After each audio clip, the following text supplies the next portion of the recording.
بسم الله الرحمن الرحيم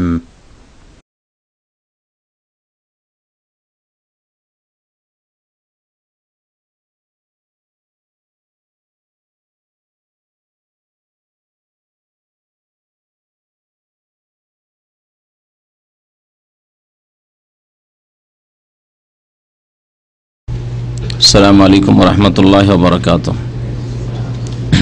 إن الحمد لله نحمده ونستعينه ونستغفره ونعوذ بالله من شرور أنفسنا ومن سيئات أعمالنا من يهده الله فلا مضل له ومن يضلله فلا هادي له وأشهد أن لا إله إلا الله وحده لا شريك له وأشهد أن محمدا عبده ورسوله.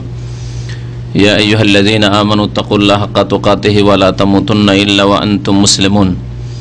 يا أيها الناس اتقوا ربكم الذي خلقكم من نفس واحدة وخلق منها زوجها وبث منهما رجالا كثيرا ونساء واتقوا الله الذي تساءلون به والأرحم إن الله كان عليكم رقيبا. يا أيها الذين آمنوا اتقوا الله وقولوا قولا سديدا يصلح لكم أعمالكم ويغفر لكم ذنوبكم ومن يطع الله ورسوله فقد فاز فوزا عظيما. أما بعد فإن خير الحديث كتاب الله وخير الهدي هدي محمد صلى الله عليه وسلم وشر الأمور محدثاتها وكل محدثة بدعة وكل بدعة ضلالة وكل ضلالة في النار. أعوذ بالله من الشيطان الرجيم. بسم الله الرحمن الرحيم. قد أفلح من تزكى وذكر اسم ربه فصلى. মহান আল্লাহর সমস্ত প্রশংসা যে আল্লাহ পাক রব্বুল আলামিন আমাদের উপর সিয়াম ফরজ করেছেন রমজান মাসের। সে আল্লাহর যাবতীয় প্রশংসা যে আল্লাহ পাক রব্বুল আলামিন রমজানের শেষে আমাদের উপর যাকাতুল ফিতর ফরজ করেছেন। দরুদ ও সালাম নাযিল হোক প্রিয় নবী মুহাম্মদুর রাসূলুল্লাহ সাল্লাল্লাহু আলাইহি ওয়াসাল্লামের প্রতি, যিনি আমাদের জন্য বর্ণনা করেছেন সিয়ামের বিধিবিধান, রোজার বিস্তারিত মাসলা মাসাইল এবং যাকাতুল ফিতর কেমন করে দিতে হবে, কি নিয়মে দিতে হবে, সবকিছুই রাসূলুল্লাহ সাল্লাল্লাহু আলাইহি ওয়াসাল্লাম আমাদের জন্য সুস্পষ্ট রূপে বর্ণনা করেছেন। আল্লাহুম্মা সাল্লি আলাইহি আল্লাহুম্মা বারিক আলাইহি। আজকে আপনাদের সামনে একটি গুরুত্বপূর্ণ বিষয় নিয়ে আলোচনা করব, যার সম্পর্ক হচ্ছে এই সিয়াম এবং রমজানের সাথে। যখনই মুসলিমদের সিয়াম শেষ হয়ে যায়, রোজা শেষ হয়ে যায়, রমজান শেষ হয়ে যায়, তখনই আল্লাহ পাক রব্বুল আলামিন আরেকটি ইবাদত ফরজ করেছেন, যাতে করে বান্দা কখনো ইবাদতবিহীন জীবন যাপন না করে। একটি ইবাদত শেষ হলে আর একটি ইবাদতে লেগে থাকে, আরেকটি ইবাদত শেষ হলে অপর একটি ইবাদতে নিজেকে ব্যস্ত করতে পারে। এইভাবে তার পরকালের পথেও যাতে করে সুন্দরভাবে নিয়ে যেতে পারে। যাকাতুল ফিতর, একে সাদাকাতুল ফিতর বলা হয়, সাদাকাতুল ফিতর বলা হয়। আর একে সাধারণদের ভাষায় ফিতরাও বলা হয়, বিশেষ করে বাংলায় ফিতরা বলি পরিচিত। ফিতরার বিধান, ফিতরা সংক্ষেপ করে দেওয়া হয়েছে। যাকাতুল ফিতর থেকে বা সাদাকাতুল ফিতর থেকে সাদাকা যাকাতটি বাদ দিয়ে বাকি থাকে ফিতর, আর ফিতর আরবিকে ফিতরা করে দেওয়া হয়েছে বাংলাকরণ করে। এই হচ্ছে ফিতরা। ফিতর মানে হচ্ছে রোজা ভঙ্গ করা, এই জন্য রোজা ইফতার করা বলি আমরা। হ্যাঁ, রোজা ইফতার করা বলি। আল্লাহ আল্লাহ কাসুমতু আলা রিজকিকা আফতারতু, আল্লাহ তোমার জন্য রোজা রেখেছি এবং তোমার রিজিক দিয়ে ইফতার করছি, মানে রোজা শেষ করছি। তো রোজা শেষ করা কেউ ফিতর বলা হয়, আর রোজা ভঙ্গ করাকেও ফিতর বলা হয়। কেউ যদি রোজা রাখতে রাতে রোজা ছেড়ে দেয় মধ্যখানে দিনের মধ্যে, সেটাও ফিতর, মানে রোজা ভঙ্গ করা। আর রোজা শেষ করে সূর্য যখন অস্ত হইল তখন রোজা ইফতার করলো, সেটি হচ্ছে ইফতার করা, সেটিও ফিতর। যদি বিনা ওজরে কেউ রোজা ভঙ্গ করে তাহলে সে গুনাহগার, আর যদি ওজর থাকে রোজা রেখেছিল, রোজা ধরেছিল, তারপরে সকাল 10টায় 12টায় তাকে সফর করতে হলো অথবা অসুস্থ হয়ে গেল, তাহলে সে ওজোরে ইফতার করলো, ওজোরে রোজা ছাড়লো। এক কথায় ফিতর মানে হচ্ছে রোজা ভঙ্গ করা বা রোজা শেষ করা, রোজা সমাপ্ত করা। জাকাতুল ফিতর বা সাদাকাতুল ফিতর, জাকাত সাদকা তো জানাই রয়েছে অর্থ। ফিতর তাহলে জাকাতুল ফিতর বা সাদাকাতুল ফিতর এই জন্য বলা হয় যে রোজা যখন শেষ হয়ে যাচ্ছে, একবারে শেষ রোজা, রমজান মাসে রোজা শেষ, রমজান শেষ, রোজা শেষ, এখন রোজা আমরা সমাপ্ত করছি, সেই সময় যেহেতু এই ইবাদতটি ফরজ হয়, আর্থিক ইবাদত প্রত্যেক ব্যক্তির ওপর, সেই জন্য এই ইবাদতটিকে ফিতরা বলে, এই ইবাদতকে জাকাতুল ফিতর বলে, এই ইবাদতকে সাদাকাতুল ফিতর বলে। এ হচ্ছে তাহলে সাদাকাতুল ফিতর বা জাকাতুল ফিতরের নামকরণ। আল্লাহ পাক রব্বুল আলামিন কোরআনে কারীমের সূরা আলায় ইরশাদ করেছেন আয়াত নম্বর 14 এবং 15তে, একটি আয়াত যাতে বা দুইটি আয়াত, তাতে আল্লাহ পাক ইরশাদ করেছেন কাদ আফলাহা মান তাযাক্কা ওয়া যাকারা ইসমা রাব্বিহি ফাসাল্লাহ। এই আয়াতের দুটি তাফসীর করা হয়েছে। একটি তাফসীরের আলোকে এতে উদ্দেশ্য করা হয়েছে এই সাদাকাতুল ফিতরকে, জাকাতুল ফিতরকে, ফিতরাকে উদ্দেশ্য করা হয়েছে, ঈদের নামাজকে উদ্দেশ্য করা হয়েছে, এবং ঈদের নামাজ পড়তে গিয়ে ঈদের দিনে যে জিকির আজকার ঈদুল ফিতরের দিনে তাকবীর, তাকে উদ্দেশ্য করা হয়েছে। এটি হচ্ছে একটি তাফসীর। আর আরেকটি তাফসীর হচ্ছে আয়াতের আম তাফসীর, অর্থাৎ এই বিশেষ তাফসীর ছাড়াও ব্যাপক অর্থ। এখন এর দুইটি তাফসীর আমি করি এবং দুইভাবে আমি তরজমা করছি। আল্লাহ পাক রব্বুল আলামিন ইরশাদ করেন কাদ আফলাহা মান তাযাক্কা, নিঃসন্দেহে সার্বিক কল্যাণ হাসিল করলো, মুক্তি পেল, অর্থাৎ মুক্তি পাবে, সার্বিক কল্যাণ হাসিল করবে, মঙ্গল হাসিল করবে, মান তাযাক্কা, যেই ব্যক্তি, প্রথম খাস অর্থ করছে, অর্থাৎ জাকাতুল ফিতরের মাসলা এই আয়াত দ্বারা প্রমাণিত হয়। যারা বলেছেন, যেসব তাফসীরকারগণ বলেছেন, এই অর্থ করছি, যেই ব্যক্তি জাকাতুল ফিতর প্রদান করলো, মান তাযাক্কা মানে মান আদ্দা জাকাতুল ফিতর, যেই ব্যক্তি জাকাতুল ফিতর আদায় করলো, প্রদান করলো, কাদ আফলাহা মান তাযাক্কা। তাহলে একটি মাসলা হলো জাকাতুল ফিতর আদায় করা, মান তাযাক্কার তাফসীর। ওয়া যাকারা ইসমা রাব্বিহি, এবং তার রবের নামের জিকির আজকার করলো, তার রবের নাম স্মরণ করলো, আল্লাহ পাকের জিকির আজকার করলো, অর্থাৎ তাকবীর পাঠ করলো, আল্লাহু আকবার, আল্লাহু আকবার, লা ইলাহা ইল্লাল্লাহু, আল্লাহু আকবার, আল্লাহু আকবার, ওয়ালিল্লাহিল হামদ। এই আয়াতের যেন বাস্তবায়ন করেছেন নবী করিম সাল্লাল্লাহু আলাইহি ওয়াসাল্লাম এই তাকবীর দিয়ে, এবং উম্মতকে শিখিয়েছেন এই তাকবীর ঈদের দিনে। ওয়া যাকারা ইসমা রাব্বিহি ফাসাল্লা, অতঃপর সালাত আদায় করলো, অর্থাৎ সালাতুল ঈদ, ঈদুল ফিতরের ঈদের নামাজ আদায় করলো, ঈদুল ফিতরের সালাত আদায় করলো, ঈদুল ফিতরের নামাজ আদায় করলো, ফাসাল্লা। তাই আল্লাহ পাক রব্বুল আলামিন এই আয়াতে তিনটি বিষয় উল্লেখ করেছেন।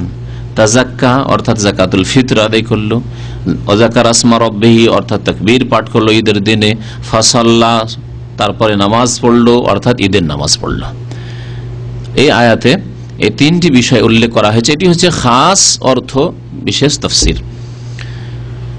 কোন কোন তাফসীর কারণ বলেছেন যে একে খাস করার দরকার নেই, আম অর্থ রাখা যেতে পারে, অর্থাৎ ব্যাপক অর্থে আয়াতকে রাখা যেতে পারে। তাহলে কি অর্থ করব, এই অর্থটি আগে করে দিই, তারপরে ফিতরা সম্পর্কে আলোচনা শুরু করব। আল্লাহ পাক ইরশাদ করেছেন কাদ আফলাহা মান তাযাক্কা, নিঃসন্দেহে সার্বিক কল্যাণ হাসিল করলো ওই ব্যক্তি, মান ওই ব্যক্তি, তাযাক্কা যেই ব্যক্তি কি করলো, আত্মার পরিশুদ্ধি করলো। তাযাক্কা মানে নিজেকে পবিত্র করা, নিজের অন্তরকে শিরক, কুফরি, মুনাফিকি, হিংসা, বিদ্বেষ, কপটতা, অসৎ উদ্দেশ্য, যতগুলি খারাপ খারাপ দিক রয়েছে অন্তরের, বা খারাপ কর্ম রয়েছে, কার্য রয়েছে হৃদয়ের, সেগুলি থেকে হৃদয়কে পাক পবিত্র, আত্মার পরিশুদ্ধি করল, রূহকে, আত্মাকে পাক করল নাপাকি থেকে। আর তারপরে তাযাক্কা হচ্ছে পরিশুদ্ধি, হচ্ছে জবানের ভাষাকে যে পাক করলো, কথাকে পাক পবিত্র করলো, অশ্লীলতা থেকে, শিরক কুফরির কথা থেকে, অন্যায় কথা থেকে, জুলম অত্যাচারের কথা থেকে, লড়াই ঝগড়ার কথা থেকে, হারাম নাজায়েজ কথা থেকে, অবৈধ সম্পর্কের কথাবার্তা থেকে তাজাক্কা লিসান, জবানকে পাক করলো। তাজাক্কা আমালহু, এবং অঙ্গ প্রত্যঙ্গের আমল, যে খারাপ আমলগুলি সেগুলি থেকে অঙ্গ প্রত্যঙ্গকে পাক করলো। কারণ প্রত্যেক অঙ্গের দ্বারা ভালো কাজও হইতে পারে, আবার খারাপ কাজ হইতে পারে। এই হাত আল্লাহ পাকের নিয়ামত দিয়ে ভালো মানুষরা ভালো কাজও করছে, আবার খারাপ লোকেরা পাপ করছে, অন্যায় কাজ করছে। আবার যারা ভালো কাজও করে আর গুনাহ করে, তারা এই হাত দিয়ে দুই রকমই কাজ করছে। আর অধিকাংশ মানুষই এইরকম, কিছু ভালো কাজও করছে, আবার খারাপ কাজ করছে। পা দিয়ে ভালো কাজের দিকেও পা বাড়াচ্ছে, আবার খারাপ কাজের দিকেও পা বাড়াচ্ছে। কিছু লোক আছে এই আল্লাহর নিয়ামত পাকে খারাপ কাজেই লাগাচ্ছে প্রায়। কিছু লোক আছে যে না, বেশিরভাগ ভালো কাজে লাগাচ্ছে, কখনো কখনো পদস্খলন ঘটছে। তাহলে আল্লাহ পাক রব্বুল আলামিন কি বলছেন? কাদ আফলাহা মান তাজাক্কা, সার্বিক কল্যাণ হাসিল করবে ওই লোকেরা যারা আত্মার পরিশুদ্ধি করলো, জবানকে, বাকশক্তিকে পাক করলো, অঙ্গ প্রত্যঙ্গকে পাক করলো পাপ থেকে, অন্যায় থেকে। কাদ আফলাহা মান তাজাক্কা, তাহলে আত্মার পরিশুদ্ধির অর্থে এবং শরীর, আমল, কথাবার্তাকে পাক করার অর্থে তাজাক্কা। ওয়াজাকারা ইসমা রাব্বিহি, এবং পাক করার পরে শুধু থেকে গেল না, বরং আল্লাহ পাক রব্বুল আলামিনকে বেশি বেশি স্মরণ করলো। আল্লাহ পাক রব্বুল আলামিন বেশি বেশি জিকির আজকার করলো, যাতে করে এই আত্মার পরিশুদ্ধি কন্টিনিউ থাকে।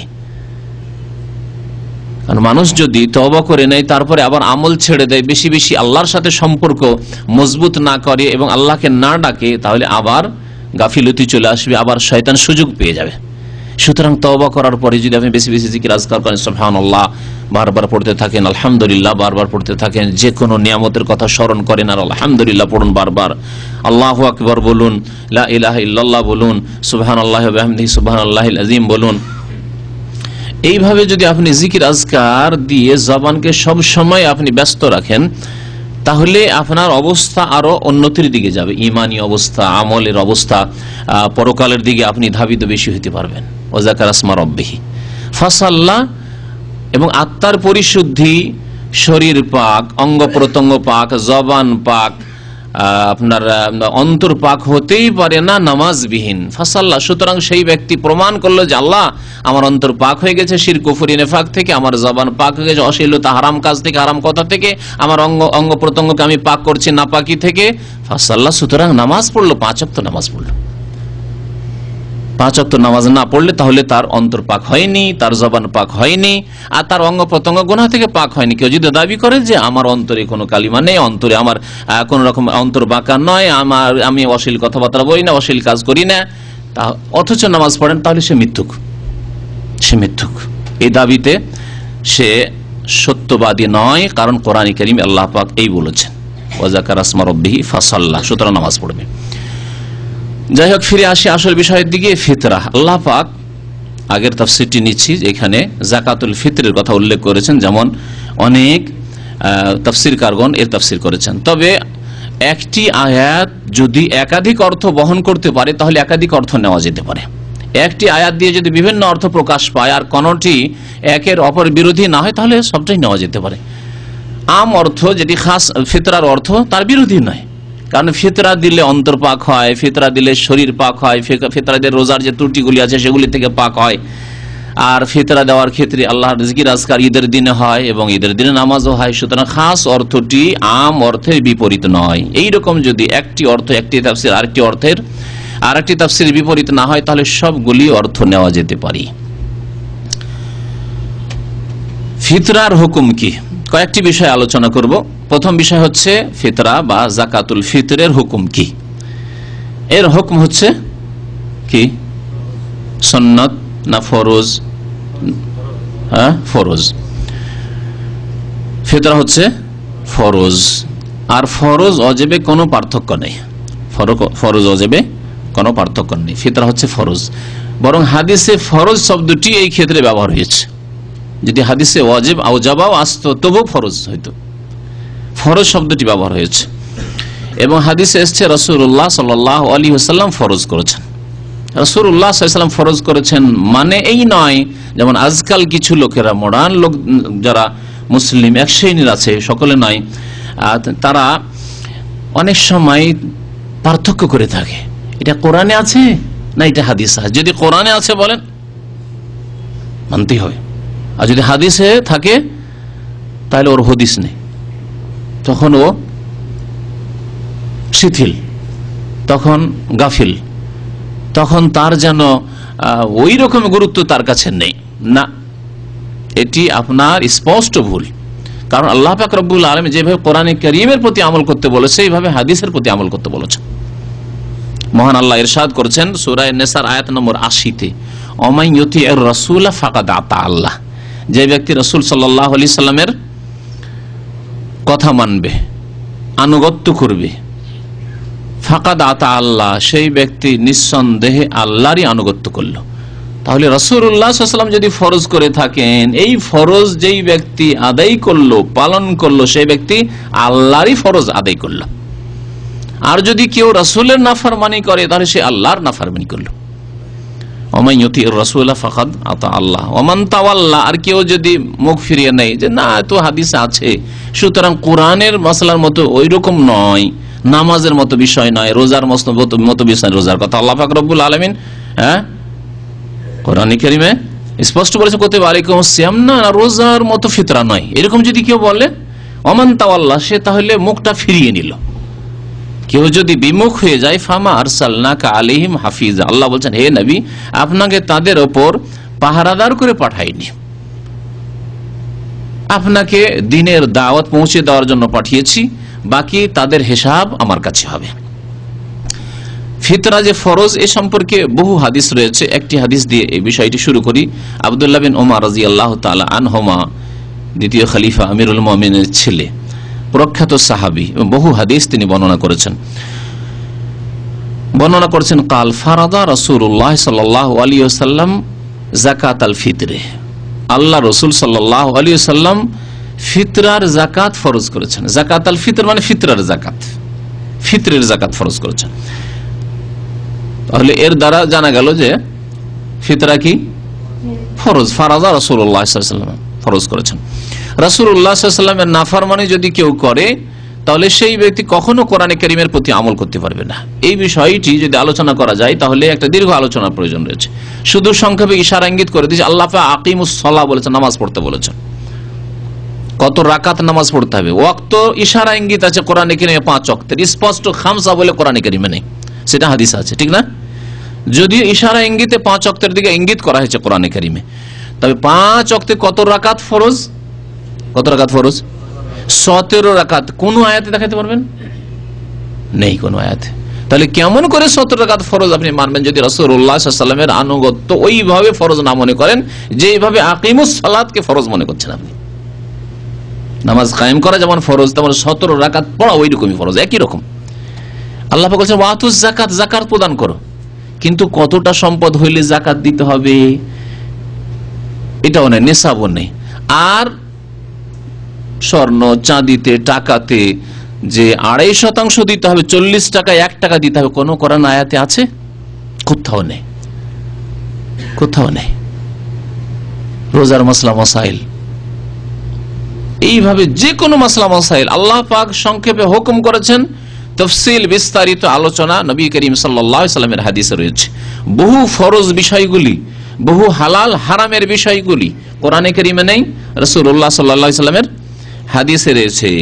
সুতরাং রাসূলুল্লাহ সাল্লাল্লাহু আলাইহি ওয়াসাল্লামের আনুগত্য ওইভাবেই ফরজ যেইভাবে আল্লাহ পাকের আনুগত্য ফরজ।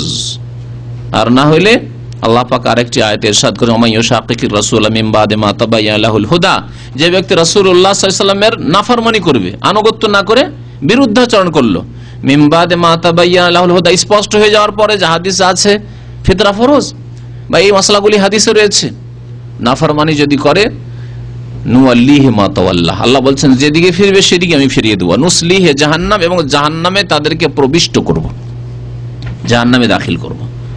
ওয়াসাআত মাসিরা, জাহান্নাম বড়ই জঘন্য স্থান। পরিমাণ কত বিষয় আসছে হাদিসের তরজমা করে দিই, তারপর বিষয় করব। সাআম মিন তামারিন, নবী সাল্লাল্লাহু আলাইহি ওয়াসাল্লাম বলছেন খেজুর 1 সা, আও সাআম মিন শাইরিন, জব 1 সা, আলাল আবদে, দুটি বিষয় উল্লেখ করেছেন এখানে, বস্তু জব উল্লেখ করেছেন আর খেজুর এখানে উল্লেখ করেছেন। কার ওপর? আলাল আবদে, যদি কৃত দাস হয়, গোলাম হয় তবুও দিতে হবে, ওয়াল হুর স্বাধীন হলেও দিতে হবে, ওয়াল যাকার পুরুষকেও দিতে হবে, ওয়াল উনসা মহিলাদেরকে মেয়েদেরকেও দিতে হবে, ওয়াল সাগীর ছোটকেও দিতে হবে, ওয়াল কাবির বড়কেও দিতে হবে, মিনাল মুসলিমিন মুসলিমদের মধ্য থেকে। ওয়া আমারা বিহা, এবং হুকুম করেছেন রাসূলুল্লাহ সাল্লাল্লাহু আলাইহি ওয়াসাল্লাম আনতুআদ্দা ক্বাবলা খুরুজুন নাস ইলা সালাত, ঈদের নামাজের জন্য বেরিয়ে যাওয়ার আগেই যাতে করে আদায় করে দেওয়া হয়। এ হচ্ছে রাসূলুল্লাহ সাল্লাল্লাহু আলাইহি ওয়াসাল্লাম আদেশ বুখারী শরীফের। তাহলে এই হাদিস থেকে অনেকগুলি মাসলা জানা গেল। তার মধ্যে আরেকটি বিষয় হচ্ছে, সেটা হচ্ছে যে কার ওপর ফরজ। প্রথম জেনে নিলাম যে ফরজ, ফিতরা হচ্ছে ফরজ। কার ওপর ফরজ? শুধু ধনীর ওপর, হ্যাঁ, না গরিবদের ওপর? শুধু বড়দের ওপর যারা আয় উপার্জন করতে পারে, ছোটদের ওপর নয়? শুধু স্বাধীনদের ওপর, গোলাম যার কৃতদাস আছে, যার আই ইনকাম মালিকের কাছে সব যাচ্ছে, তার উপর নয়? তারপর আর একটি বিষয়, মুসলিমদের ওপর না কাফেরদের ওপর ফরজ? এতগুলি মাসলা তাহলে আছে। রাসূলুল্লাহ সাল্লাল্লাহু আলাইহি ওয়াসাল্লামের এই হাদিসে কি আসলো? ফরজ হচ্ছে গোলাম হইলেও ফরজ, কৃতদাস অবস্থায় আছে। যদি আজকাল কৃতদাসের যুগ নেই, কৃতদাস নেই, শরীয়তের মাসলা আপন জায়গায় ঠিক আছে। যদি ওইরকম অবস্থা তৈরি হয় তাহলে কৃতদাস থাকবে, কিন্তু কোন স্বাধীন মানুষকে দাস বানানো জায়েজ নাই। গোলাম আজাদ, এই বিষয়টি আলোচনার প্রয়োজন নেই, কারণ আজকাল মানুষ সবাই আজাদ স্বাধীন। যারা চাকর তারাও আজাদ, যারা আপনার কারো বাড়িতে কাজ করে হাউসমেট তারাও আজাদ স্বাধীন, কেউ দাস দাসী নয় আজকাল। পুরুষদের উপর আছে, মেয়েদের উপর আছে। হ্যাঁ, মেয়েদেরকে আল্লাহ পাক রব্বুল আলামিন রুজি রোজগার করতে বলেননি, এ কথা কোনো আয়াত বা হাদিস দ্বারা আল্লাহ পাক এই হুকুম করেননি যে মেয়েদেরকেও আয় উপার্জনের জন্য মাঠে ঘাটে যেতে হবে, চাকরিতে যেতে হবে, ব্যবসায় প্রতিষ্ঠানে যেতে হবে, বলেননি। তাহলে তাদের রুজি রোজগার আসবে কোত্থেকে? মেয়েরা কোথা থেকে খেতে পাবে? হ্যাঁ, মহিলাদের সংখ্যা পৃথিবীতে বেশি আজকে, পৃথিবীতে ওরা খেতে পাবে কোথা থেকে? তাহলে এর উত্তর কি? হ্যাঁ, কি করেছেন? আল্লাহ পাক তাদের ব্যয় বহন অন্যের উপর ফরজ করেছেন। পৃথিবীতে কেউ না কেউ অবশ্যই আছে যাদের ওপর, যতগুলি পৃথিবীতে মেয়েরা আছে, সাবালিকা হোক আর নাবালিকা হোক আর বিবাহিতা হোক আর অবিবাহিতা হোক, সকলের ব্যয় বহন করা, না নাফকা খরচা বহন করা কারো না কারো উপর ফরজ আছে।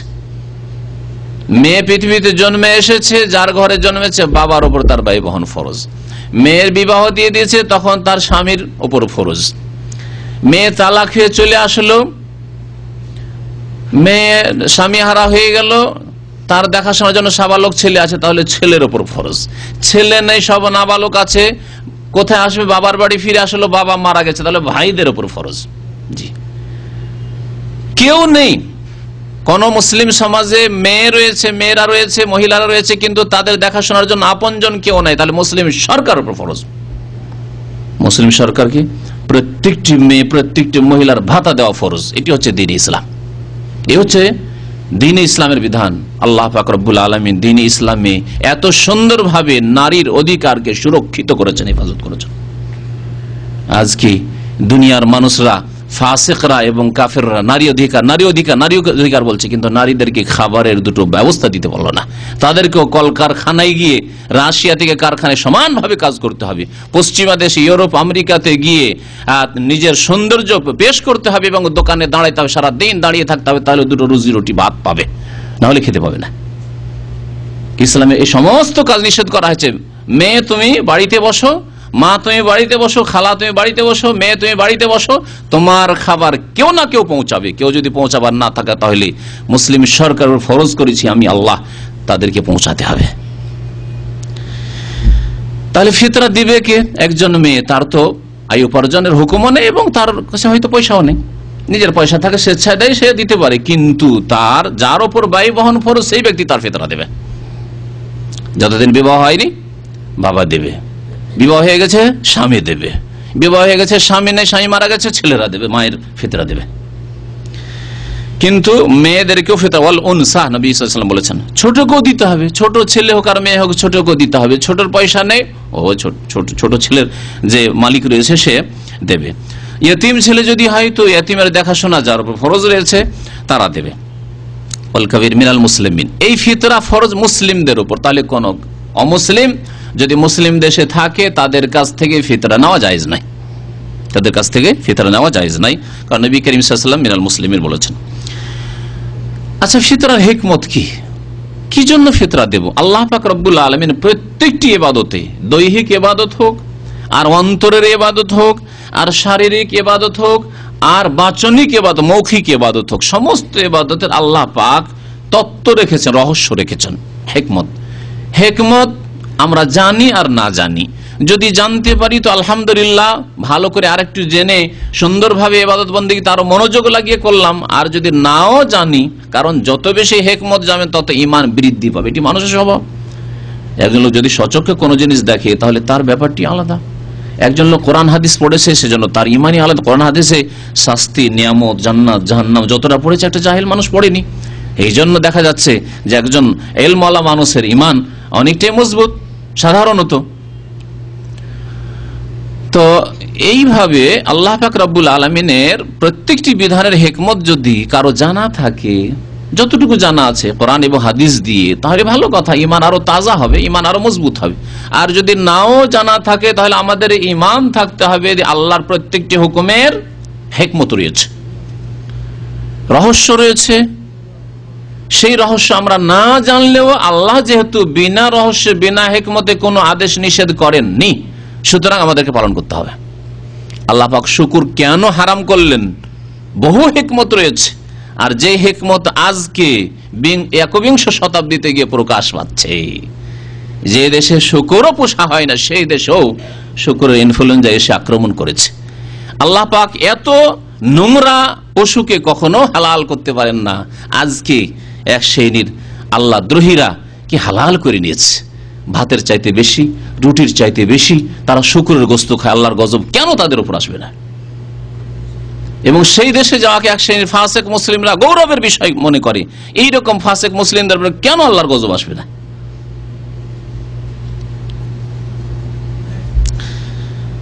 হিকমত বলছিলাম ফিতরার। এই হিকমত আব্দুল্লাহ বিন আব্বাস রাদিয়াল্লাহু তাআলা আনহুমা, রাসূলুল্লাহ সাল্লাল্লাহু আলাইহি ওয়াসাল্লামের চাচা আব্বাস, তার ছেলে আব্দুল্লাহ, রাসূলুল্লাহ সাল্লাল্লাহু আলাইহি ওয়াসাল্লামের চাচাতো ভাই, তিনি এই হাদিস বর্ণনা করেছেন, যাতে তিনি বলছেন কাল ফারাজা রাসূলুল্লাহ সাল্লাল্লাহু আলাইহি ওয়াসাল্লাম, রাসূলুল্লাহ সাল্লাল্লাহু আলাইহি ওয়াসাল্লাম ফরজ করেছেন। এই হাদিস দ্বারাও জানা গেল যে ফিতরা ফরজ। ইবনে আব্বাস রাদিয়াল্লাহু তাআলা আনহু বর্ণনা করেছেন। যাকাত আল ফিতরি, ফিতরার যাকাত কি উদ্দেশ্যে? এই উদ্দেশ্যে এখন বয়ান করেছে তাহরাতাল লিসাইমে, রোজাদারকে পবিত্রকরণের উদ্দেশ্যে। রোজাদার যে সায়েম, যে রোজা রেখেছে, তার পবিত্রতা অর্জনের উদ্দেশ্যে, যাতে করে তার পবিত্রতা হাসিল হয়। মিনাল লাগওয়ি ওয়ার রাফাসে, লাগো মানে অনর্থক, অবাঞ্ছিত কথাবার্তা। রোজার দিনে অনর্থক কথাবার্তা হয়ে গেছে। অনর্থক মানে যেটার কোনো লাভ নেই, যে কথাটা বলে লাভ নেই, বেশি খালি গল্প করেই যাচ্ছেন, কথা বলেই যাচ্ছেন, অথচ কথাগুলি হারাম কথা নয়, অশ্লীল কথা হয়তো নয়। অশ্লীল কথা হলে তো সবসময় হারাম, হ্যাঁ, অন্যায় জুলমের কথা নয়, গীবত নয়, চুগলখড়ি নয়, কারণ এগুলো হয়তো সবসময় হারাম। রোজাতেও হারাম, আর রোজার রাতেও হারাম, আর সারা বছরেও হারাম, সারা জিন্দেগিতে হারাম। কিন্তু অনর্থক কথা, গল্প গুজবে দিনটা কেটে গেল, কোরআন তেলাওয়াত না করে, জিকির আজকার না করে, ভালো কাউকে উপদেশ না দিয়ে, শুধু গল্প আর গল্প, টাকারই গল্প, শুধু পয়সার গল্প, ব্যবসার গল্প। কোথায় পয়সা পাওয়া যায়, কোথায় পার্ট টাইম পাওয়া যায়, কোথায় ওভার টাইম পাওয়া যায়, কোথায় কি আছে না আছে, কোথায় গেলে বেশি ইনকাম হবে, শুধু দুনিয়ার গল্প। এগুলো লাগো। মুমিনদের শান আল্লাহ পাক বয়ান করেছেন, মুমিনদের চরিত্র বয়ান করেছেন কোরআনে কারীমে, কাদ আফলাহাল মুমিনুন আল্লাযীনা ফি সালাতিহিম খাশিউন ওয়াল্লাযীনা হুম আনিল লাগবি মুরিজুন। মুমিন যারা খাঁটি মুমিন, তারা অনর্থক কথা, অনর্থক কাজ থেকে বিমুখ থাকে, অনর্থক কাজ করে, অনর্থক কথা বলেন। এইজন্য রাসূলুল্লাহ সাল্লাল্লাহু আলাইহি ওয়াসাল্লাম যখন প্রয়োজন হইতো খুতবা দিচ্ছেন, বক্তব্য করছেন, দ্বীনের শিক্ষা দিচ্ছেন, ইসলামের দাওয়াত দিচ্ছেন, তখন কথা বলেই যাচ্ছেন। আর সাহাবীরা বলছেন নবী সাল্লাল্লাহু আলাইহি ওয়াসাল্লাম দীর্ঘক্ষণ চুপ থাকতেন, তাওয়িলুস সামত। যখন কথা বলার প্রয়োজন নেই, অনর্থক কথা বলে লাভ কি? এখন কথা বলার প্রয়োজন নেই, ক্ষেত্র নেই কথা বলার, এখানে সবাই নিজে নিজে ব্যস্ত আছে, সুতরাং এইখানে অনর্থক গল্প করে লাভ নেই, সুতরাং দীর্ঘক্ষণ চুপ থাকতেন। একজন মুসলিমের চরিত্র এইরকম হওয়া উচিত, যেখানে প্রয়োজন চুপ থাকার সেখানে দীর্ঘক্ষণ চুপ থাকবে, আর যেখানে প্রয়োজন কথা বলার, অন্যায় বাধা দিতে হবে, অথবা ভালো উপদেশ দিতে হবে, অথবা এখানে ভালো ক্ষেত্র রয়েছে ইসলামের দাওয়াতের, কিছু ইসলামের কথা বলার বক্তব্য, সুতরাং বক্তব্য করতে হবে, ঘন্টার ঘন্টা বক্তব্য করছে। কিন্তু যেখানে কথা বলার প্রয়োজন সেখানে কথা বলবেন না, কথা বলে সময় নষ্ট করবেন না। আপনি আপনার ডিউটিতে আছেন আর সঙ্গী পাশে আছে, কথা আপনার কাজ হচ্ছে যেখানে সেখানে কথা বললে কাজে ডিস্টার্ব হয়, এই কাজ না করে আপনি কথা বলছেন, তাহলে আপনি আপনার ভালো সময়কে নষ্ট করছেন। আপনি সে নিজের ব্যক্তিগত কাজ হোক অথবা কারো এমন কাজ হোক যার চাকরি করছেন হয়তো। তাহলে রোজাদারকে পাক করে এই ফিতরা অনর্থক কথা, অনর্থক কাজ থেকে। ওয়ার রাফাস, এবং যৌন সম্পর্কীয় কোনো কথা যদি রোজার অবস্থায় হয়ে যায়, যৌন সম্পর্কীয় কথাবার্তা যদি আপন স্ত্রী ছাড়া অন্যের সাথে হয় তাহলে সব সময় হারাম। রোজার দিনেও হারাম, রোজার রাতেও হারাম, সারা বছরে হারাম, শাবানেও হারাম, শওয়ালেও হারাম, জিলহজেও হারাম, মুহররমেও হারাম, সব সময় হারাম, সারা জীবন হারাম। তাহলে যাদের অবৈধ সম্পর্ক, হারাম সম্পর্ক রেখেছেন, এই টেলিফোনের সম্পর্ক, মামাতো বোন, চাচাতো বোন, ভাবি, শালি, স্ত্রীর চাইতে শালির সাথে বেশি রসিকতা, এসব ফাসিককে তওবা করা উচিত। তাদেরকে তওবার দাওয়াত দিচ্ছি, আল্লাহ যেন তাদেরকে তওবা করা তৌফিক দান করেন, আর আল্লাহ আমাদেরকে যেন হেফাজত করেন এসব অনিষ্ট থেকে। রাফাস, আর এক রকম রাফাস হচ্ছে যৌন সম্পর্কে আলোচনা, গল্প হচ্ছে স্ত্রীর সাথে। রোজার দিনে কোরআন তেলাওয়াত না করে, জিকির আজকার না করে, ছেলে মেয়েদেরকে ভালো শিক্ষা না দিয়ে, বিশেষ করে নতুন বিয়ে শাদী করেছেন, শুধু ওই কোনাতে বসে আছেন, সারাদিন স্ত্রী নিয়ে বসে আছেন, আর শুধু সহবাস করতে পারছেন না, কারণ ওটা করলে তো আবার রোজাই যাবে, বাকি সবকিছুই করছেন স্ত্রীর সাথে। এ হচ্ছে রাফাস, এতে রোজা খারাপ হবে। রোজার অবস্থায় সারাদিন ওগুলি করার কি আছে? আর স্ত্রীর সাথে একটু ভদ্রভাবে থাকুন, যেগুলি আপনার রোজাকে দুর্বল করে সেগুলি থেকে বেঁচে থাকুন। কারণ বেশি রসিকতা করতে গিয়ে, বেশি ঘনিয়ে বসতে গিয়ে, আলিঙ্গন করতে গিয়ে, গায়ে হাত দিতে গিয়ে, একটু চুম্বন দিতে গিয়ে আরো কিছু হতে পারে, বীর্যপাত হয়ে যেতে পারে, যাতে রোজা নষ্ট করে কাবিরা গুনাহ করবেন আপনি। এই জন্য রাফাস নিষেধ করা হয়েছে। হজের ইহরামের অবস্থায় রাফাস নিষেধ করা হয়েছে। হজের আয়াত পড়ে দেখবেন, ফামান ফারাদা ফিহিন্নাল হাজ্জা ফালা রাফাসা। রাফাস প্রথম নিষেধ করেছেন। স্ত্রীর সাথে আছে আর তার সাথে রসিকতা করিও না, হাত ধরে চলছে আর রসিকতা করছো, আর এদিকে মজি বেরোইতে আছে, এদিকে হইতে পারে মানে বীর্য বের আর উপক্রম হয়ে যাচ্ছে, আর হজে বেরিয়েছ, তালবিয়া নেই, জিকির আজকার নেই, ওই করছো তুমি মেনায় বসে আর আরাফায় বসে সারাদিন হাসি আর খুশি আর এসব না। ফালা রাফাস, রাফাস নেই। হজ যখন নিজের উপর ফরজ করেছো মানে এরাম বেঁধেছো, ওয়ালা ফুসুক ওয়ালা জিদালা ফিল হজ, না ফাসিকি কাজ করবে, কোন অন্যায় কাজ করবে, নাজায়েজ কাজ করবে, আর না কারোর সাথে লড়াই ঝগড়া করবে, তর্ক বিতর্ক করবে। ওই রকমই আল্লাহ পাক বলেন, ওহিল্লা লাকুম লাইলাতাস সিয়াম আর রাফাসু ইলা নিসাইকুম। রোজার রাতে আল্লাহ তোমাদের বিবিদের সাথে রাফাস, যৌন সম্পর্কীয় কথা, সহবাস, মিলন, আলিঙ্গন, এগুলি হালাল করেছেন। রোজার দিনে না, বেশি বাড়িও না। আরে কখনো এক একটু যদি রসিকতা হয় ঠিক আছে মানুষ হিসাবে, কিন্তু এত বেশি বাড়িও না, না হলে রোজা দুর্বল হয়ে যাবে। এই দুর্বলতা যদি হারাম পর্যন্ত না পৌঁছে, তাহলে দুর্বলতা যেহেতু এসছে আপনার স্ত্রীর সাথে বেশি বেশি রসিকতা করার কারণে, বিশেষ করে প্রবাসী যদি ছুটি যায় রমজান মাসে, তাহলে আরো এক বিপদ, তাই না? এই জন্য রমজান মাসে ছুটি না যাওয়াই ভালো, আমার পরামর্শ। তো এই যৌন সম্পর্কে আলোচনা স্ত্রীর সাথে যদি হয়ে গিয়ে থাকে, তাহলে তাতে সামান্য কিছু যা দুর্বলতা হয়েছে, সাগিরা গুনাহ হয়েছে, কমজোরি এসেছে রোজাতে, সেগুলিকে দূর করে দেবে। কিসে দূর করবে? ফিতরায় দূর করবে। এটি হচ্ছে একটি হিকমত, যে রোজাকে সবল করা হইলো, তাহলে রোজাকে সুরক্ষিত, প্রোটেকশন দেওয়া হইলো, ফিতরা দিয়ে রোজার প্রোটেকশন দিলেন, হ্যাঁ, রোজার হেফাজত করলেন। ওয়াতামাতালিল মাসাকিন, দ্বিতীয় হিকমত হচ্ছে মিসকিনদের জন্য খাদ্যের ব্যবস্থা করা। মিসকিনদের জন্য খাদ্যের ব্যবস্থা করা। কখন খাদ্যের ব্যবস্থা করা? হ্যাঁ, ঈদের দিনে। সারা বছর যদি মিসকিনই থাকে, যদিও মিসকিন থাকে, কিন্তু হে মুসলিম, হে সচ্ছল লোকেরা, তোমরা ঈদের দিনে মিসকিন রাখিও না, মিসকিনদেরকে, অভাবীদেরকে, দরিদ্রদেরকে তোমরা দরিদ্র রাখিও না ঈদের দিনে। ঈদের আগের দিনে বা ঈদের দিন সকালে তাদের বাড়িতে বাড়িতে পৌঁছে দিতে হবে। তাহলে আমাদের দেশের ফিতরা দেওয়ার তরিকা এই হিকমতের পরিপন্থী, হিকমত বিপরীত। আমাদের দেশের ফিতরা সরদারের কাছে না হয় মাতাব্বরের কাছে জমা হবে ঈদের দিন। যদি ঈদের আগে হয় তাহলে, না হলে অনেকে আজকাল আমি যা অবস্থা দেখেছি আল্লাহুল মুস্তান গ্রাম অঞ্চলে, যে ঈদের পরে আদায় করছে, ঈদের আগেও আদায় করে মাতাব্বরের কাছে জমা থাকলো। তাহলে গরিবের বাড়ি কি থাকলো? শূন্য। গরিব ঈদের নামাজ পড়তে যাচ্ছে, চিন্তা করছে আল্লাহ ছেলে মেয়েকে যে কি খাওয়াবো, সকালেও কিছু খাওয়াইতে পারলাম না, আর ঈদ থেকে এসে যে কি খাওয়াবো, দিবে কি দিবে না সরদার, কখন যে দিবে, কখন তার যে ভান্ডার খুলবে ফিতরা বন্টনের, জায়েজ নয়। এবং এই ত্রুটিগুলি আমি শুরুতে একটি কথা বলার ইচ্ছা করেছিলাম, এখন বলে দিচ্ছি যে আমাদের দেশে ফিতরা সম্পর্কে এই জন্যই আমি বক্তব্য করছি, বিশেষ করে আজকেরটি, আর এটি আশা করি অনেক জায়গায় পৌঁছিবে ইনশাআল্লাহ তাআলা। কারণ অনেক দূর দূর থেকে আমার কাছে এই তলব এসছে যে ফিতরার উপর একটা আলোচনা করেন। গত রমজানে ঈদের পরে এক ভাই টেলিফোন করছে হাইল থেকে, গত রমজানের। তাই আমি বললাম যে ভাই সিজন যখন চলে গেছে, ঈদ পার হয়ে গেছে, তো আর এবার না আগামীতে ইনশাআল্লাহ তাআলা এই বিষয়ে আলোচনা করব। কারণ এই বিষয়ে যতগুলি ফিরকা, যতগুলি ধর্মীয় দল আছে আমাদের দেশে, দেওবন্দি হোক, আর বেরেলভি হোক, আর তবলিগি হোক, আর জামাত ইসলামী হোক, এমনকি আহলে হাদিস হোক, সকলের মধ্যে এই ফিতরা সম্পর্কে ত্রুটি আছে। কার মধ্যে বেশি ত্রুটি আছে, কার মধ্যে কম ত্রুটি আছে, কিন্তু ত্রুটি আছে। আহলে হাদিস গ্রামে দেখেছি আমি, ফিতরা বের করে সরদারের বাড়ি জমা হয়ে গেল। বিতরণ কখন শুরু হবে? ঈদের পরের দিন। সেদিন ফুরসত নাই, আজকে ঈদের দিন, আজকে বিতরণ না, তার পরের দিন, তার পরের দিন। আর কিছু ফাসেক সরদার মাতাব্বর আছে, তারা তো এই 2-3 দিন এরকম করে কাটালো, যে এখন না, এখন না, 2 দিন পর, 2 দিন পর, যে 3 দিন 4 দিন হয়ে গেছে, তারপর যখন ফকির আসছে, এতদিন আবার ফিতরা পাওয়া যায় নাকি? প্রথম 2-3 দিন সে নিজে ব্যস্ত রাখলো যে না না না এখন না, 2-3 দিন পর। আর তারপর অন্যরা আসছে, অন্য ফকিরগুলি যখন আসছে, দূর দূর থেকে আমাদের দেশে ফকিররা আসে, 3-4 দিন পরে বলছে যে ফিতরা বিল্লি করা শেষ হয়ে গেছে, আর সব নিজের পেটে ভরে নিল। ইন্নামা ইয়াকুলুনা ফি বুতুনিহিম নারা।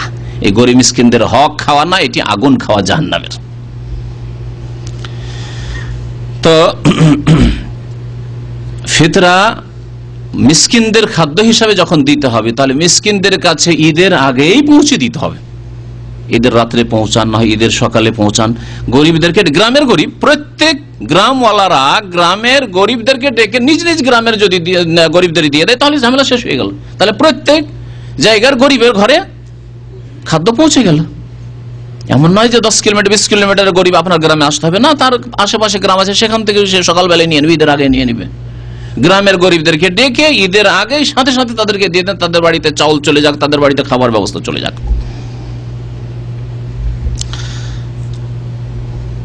তারপরে রাসূলুল্লাহ সাল্লাল্লাহু আলাইহি ওয়াসাল্লাম বলেছেন, মান আদ্দা ক্বাবলা সালাত ফাহিয়া যাকাতুন মাকবুলাহ। ইবনে আব্বাসের হাদিসে রয়েছে যে যাকাত, এই ফিতরা যদি নামাজের আগে, ঈদের নামাজের আগে কেউ দেয়, তাহলে এই যাকাত, এই ফিতরা আল্লাহ কবুল করবেন।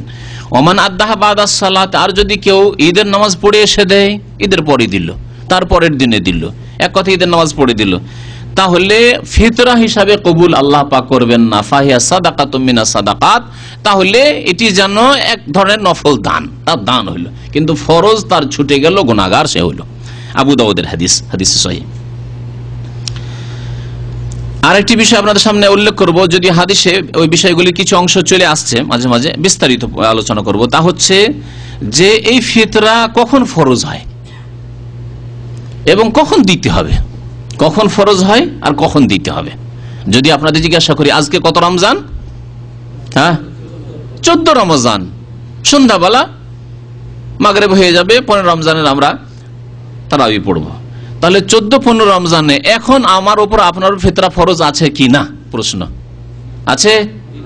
ফরজ নেই। তাহলে ফিতরা কখন ফরজ হয় ওর শুরু কখন আমাদের জানতে হবে, শুরু কখন আমার জানতে হবে। একজন লোক আজকে মারা গেল, বহু মুসলিম আজকে মারা যাবে, কালকে মারা যাবে, মারা গেল, ওদের ওপর ফিতরা ফরজ হবে কি? কারণ আজকে যেহেতু ফরজ নেই, সেজন্য তার ফরজ হয়নি।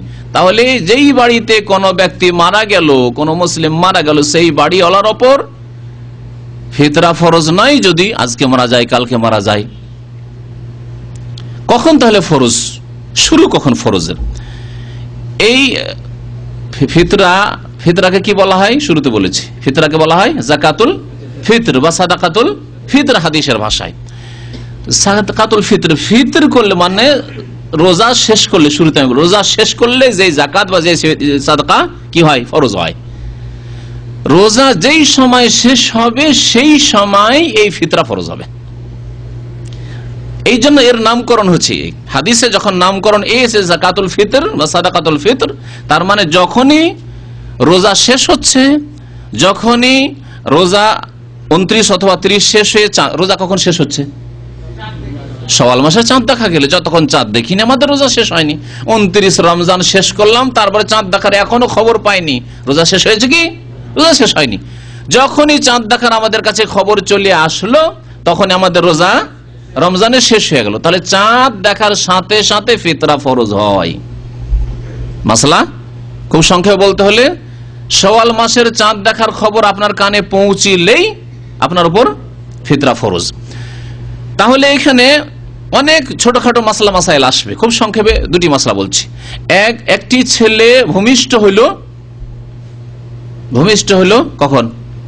চাঁদ উঠার কিছুক্ষণ আগে, শাওয়াল মাসের চাঁদ উঠার কিছুক্ষণ আগে, তার ওপর ফিতরা ফরজ হবে না হবে না? ফিতরা ফরজ, তার ফিতরা ফরজ।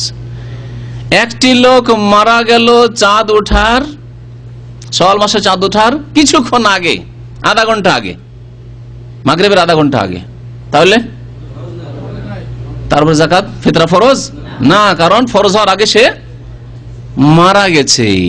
একটি লোক মারা গেল সূর্য ডুবার আর চাঁদ উঠার খবরের আধা ঘন্টা পরে মারা গেল, ফিতরা ফরজ হওয়ার পর সে মারা গেছে। যদিও দেওয়ার সময় পাইনি, সকালবেলা দিত, কিন্তু যেহেতু চাঁদ ওঠা ফিতর, যাকাতুল ফিতর, আর রোজা শেষ হয়ে যাওয়ার খবর পাওয়ার পরে মারা গেছে, সুতরাং তার ফিতরা ফরজ, তার অভিভাবক, তার আত্মীয় স্বজনরা দিয়ে দিবে।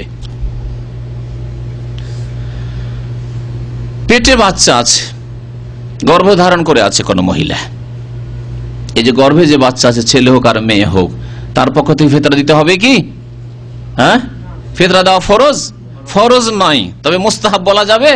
হ্যাঁ, মুস্তাহাব বলা যাবে, কারণ তৃতীয় খলিফা উসমান রাদিয়াল্লাহু তাআলা আনহু লোকজনকে বলতেন যে যেসব মহিলাদের পেটে বাচ্চা আছে, তারা যেন এই হামালের পক্ষ থেকে, এই যে গর্ভে যে বাচ্চা আছে, সন্তান সন্ততি যা কিছু আছে, তার পক্ষ থেকে কি করুক?